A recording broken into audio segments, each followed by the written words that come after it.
Iran के supreme leader Ayatollah Syed Ali खामनाई की शहादत के बाद ईरान रुकने का नाम नहीं ले रहा है, ईरान झुक नहीं रहा है।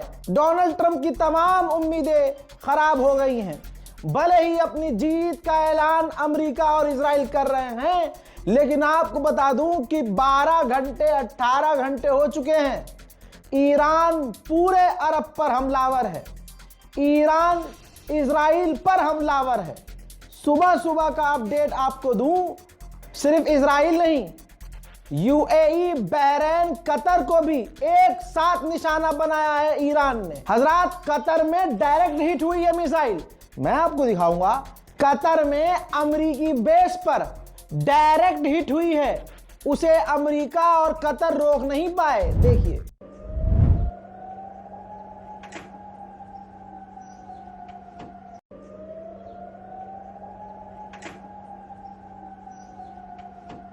इधर ये दो तस्वीर देखिए, ईरान की मिसाइलें बहरीन में भी सुबह सुबह आज फिर से हिट हुई हैं। ईरान लगातार हमलावर है। तमाम अरब को लाइन में लगाकर ईरान पिटाई कर रहा है। जहां अमेरिका कह रहा है कि हमारे ऊपर ईरान हमला नहीं कर पा रहा है, सटीक हमले नहीं है, ये है वो है। भाई, दुबई के अंदर अमेरिका के बेस पर जो सुबह सुबह आज फिर हमला हुआ, सुबह सुबह भी नहीं, भारतीय वक्त के मुताबिक सुबह 9 बजे समझिए, ठीक, हमला हुआ, उसका विजुअल दिखा रहा हूं। यानी यूएई में, दुबई में अमेरिकी बेस पर डायरेक्ट हमला ईरान का।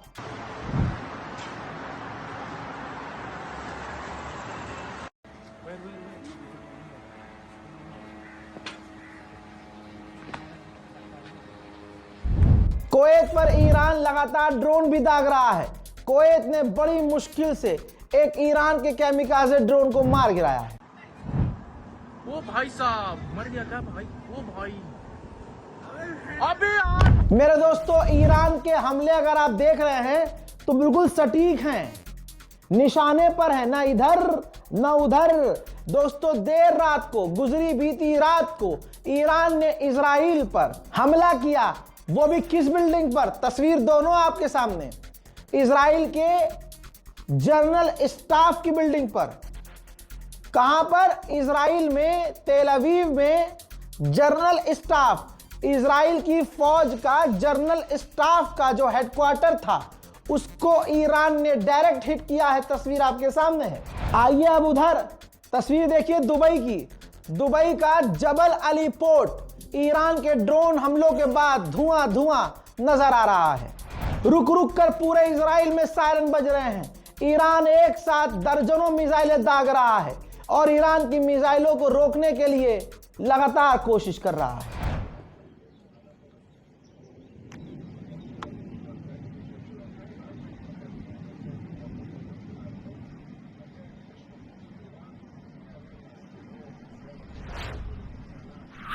आईआरजीसी ने ऐलान किया है कि पूरे मिडिल ईस्ट में अमेरिका के 27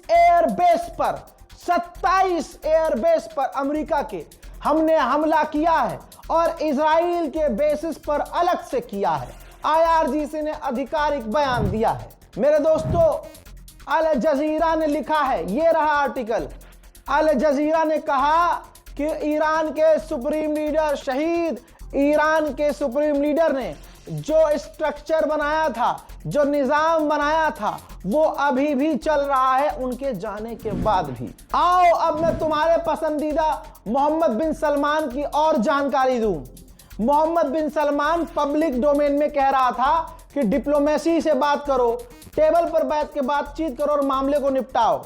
लेकिन डोनाल्ड ट्रंप को 5 से 6 मर्तबा मोहम्मद बिन सलमान ने पर्सनल फोन किया था, पर्सनल फोन, कि ईरान पर हमला करो। ईरान पर हमला करने के लिए डोनाल्ड ट्रंप को मोहम्मद बिन सलमान ने मजबूर किया था। ईरान की सारी आवाम सड़कों पर आ गई है। करोड़ों लोग ईरान में अपने रहबरे आजम के लिए, उनकी शहादत में बौखला कर सड़कों पर आ गए हैं। नारेबाजी हो रही है।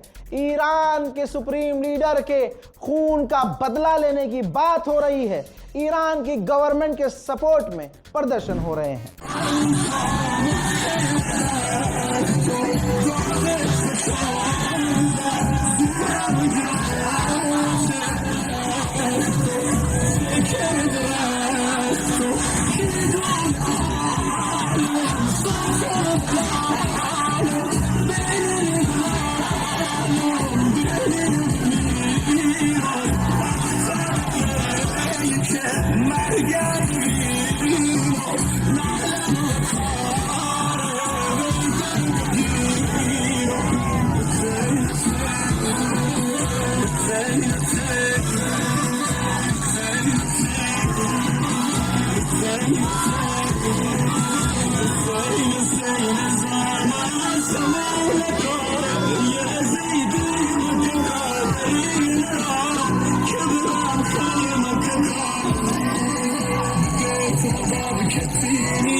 इसी तरह से ठीक ऐसे ही इराक में भी ईरान के समर्थन में, सुप्रीम लीडर के समर्थन में प्रदर्शन तेज हो गए हैं।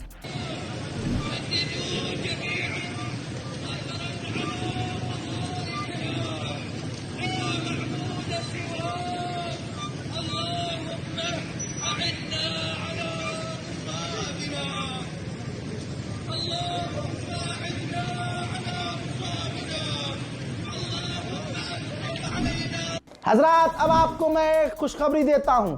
यह रही ब्लूमबर्ग की रिपोर्ट। ब्लूमबर्ग ने छाप दिया है कि अब अमेरिका और इजराइल के पास डिफेंस सिस्टम के इंटरसेप्टर्स खत्म हो रहे हैं। यानी अमेरिका और इजराइल के पास ईरान की मिसाइलों को रोकने के लिए रॉकेट खत्म हो रहे हैं। ईरान इजराइल को बहुत पीट रहा है और अल्लाह ईरान को और हिम्मत दे कि अमेरिका और इजराइल को ईरान और बुरी तरह से पीटे। आपको बताना चाहूंगा, रिपोर्ट आपकी स्क्रीन पर। इजराइल की आर्मी ने तमाम यहूदियों से कहा है कि ईरान जो हमें पीट रहा है और जहां ईरान की मिसाइलें गिर रही हैं, उनकी तस्वीरें कहीं भी शेयर मत करो, क्योंकि बेइज्जती हो रही है। कितना नुकसान ईरान कर रहा है वो दिख रहा है और इनका जो फर्जी भौकाल है दुनिया देख रही है। हजरात, एक बड़ी खबर आ रही है। इस्माइल कानी आईआरजीसी के टॉप कमांडर के शहीद होने की खबर आई थी, लेकिन अब ईरान ने कंफर्म किया है। हालांकि कोई फोटो तस्वीर जारी नहीं की है, लेकिन कहा है कि जनाबे इस्माइल कानी जिंदा हैं। ये वही इस्माइल कानी है कि जब हिजबुल्लाह के लीडर जनाब नसरुल्लाह को कत्ल किया गया, उन पर हमला किया गया, तो ये उन्हीं के साथ थे, तब भी ये बाल बाल बच गए थे और ये अब दूसरी बार एक बार फिर से बाल बाल बच गए हैं। इधर इंडियन मीडिया चला क्या रहा है कि मुज्तबा खामनाई जो ईरान के सुप्रीम लीडर के बेटे हैं, अब वो सुप्रीम लीडर हैं। बहुत सारा कंफ्यूजन पैदा हो रहा है, मैं आसान कर देता हूं। इस तरह से इंडियन गोदी मीडिया ने यह कह दिया है कि ईरान के सुप्रीम लीडर के बेटे ही अब सुप्रीम लीडर होंगे। ऐसा नहीं होता है, पूरा निजाम बना हुआ है, मीटिंग होती है, मीटिंग में कुछ नाम सामने आते हैं, उनमें से किसी को चुना जाता है। ऐसे नहीं कि बेटे हैं तो। दूसरी बात, ये देखिए तस्वीर आपकी स्क्रीन पर, इजराइल दावा कर रहा है और 12 घंटे पहले इसने दावा किया है कि हमने मुज्तबा खामनाई जो खामनाई के बेटे हैं उनको भी हिट किया है, और अभी तक ईरान ने आधिकारिक तौर पर मुज्तबा खामनाई की शहादत को आधिकारिक तौर पर अनाउंस नहीं किया है, न ये बताया है कि वो जिंदा हैं और उनको सुप्रीम लीडर बनाया गया है। ऐसा अभी नहीं है। तो इंडियन मीडिया पर तो बिल्कुल भरोसा ना कीजिएगा, गोदी मीडिया पर तो बिल्कुल भरोसा मत कीजिएगा। दोस्तों, इस रिपोर्ट को शेयर कीजिए। वस्सलाम।